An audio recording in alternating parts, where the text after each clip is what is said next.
Here's a typical Douglas anecdote that not only entertains, but also makes a point. It's called the cream separator, and Tommy Douglas uses it to show the inequitable distribution of income, of how easily people can become the victims of a worn-out economic system. I used to visit and farm homes, particularly around mealtime. And if I got in around dinner time, of course, everybody in the family was busy. They were unhitching the horses, they were pumping water, they were milking the cows, they were pitching down the hay and the oat sheaves. Somebody else was out gathering the eggs, somebody else was feeding the pigs and the chickens. Everybody had something to do, even the youngsters were given the job doing something such as gathering eggs or feeding the chickens. And here I was, right off the city streets, you know. I didn't know what to do. I'd say, well, give me something to do. Well, nobody was going to trust this city boy with milking a good cow.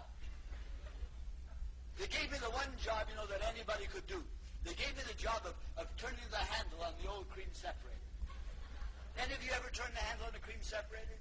Well, you know, it's quite an experience. I got to be pretty good at it.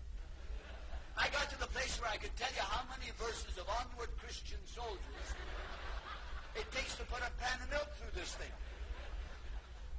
And as I was turning the handle, and they were pouring in the milk, and I could see the cream coming out of one spout and the skim milk coming out of the other spout. One day it finally penetrated my thick Scotch head that this cream separator is exactly like our economic system. Here are the primary producers, the farmers and the fishermen and the loggers. They're pouring in the milk.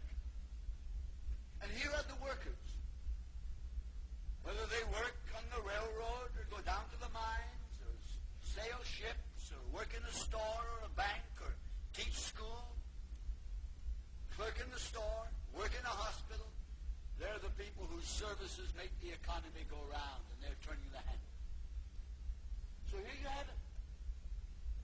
Primary producer puts in the milk. People who work with hand and brain turn the handle.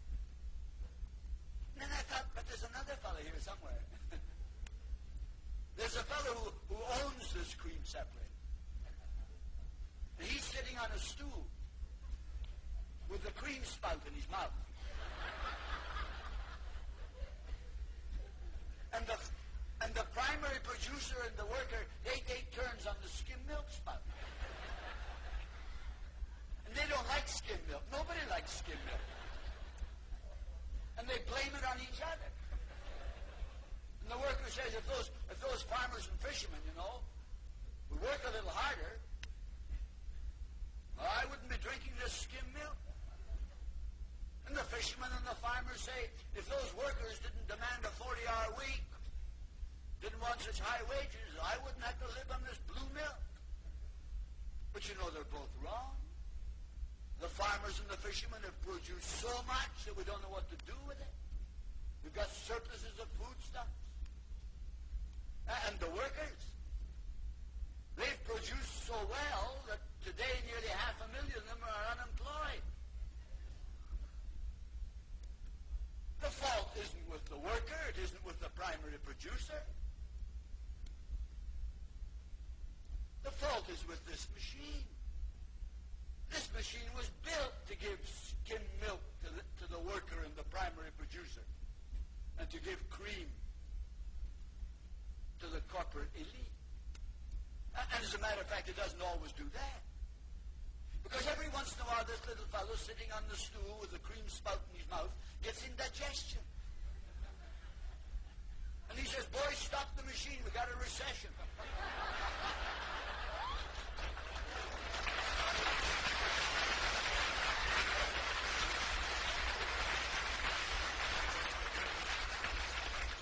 He says to the worker, you're laid off, you can go on unemployment insurance. And after that on welfare. And he says to the farmers and the fishermen, you know, we don't need your stuff, take it back home. Then he sits for a while. Indigestion gets better. He burps a couple of times. Says, all right, boys, start the machine. Happy days are here again. Cream for me and skim milk for both of you.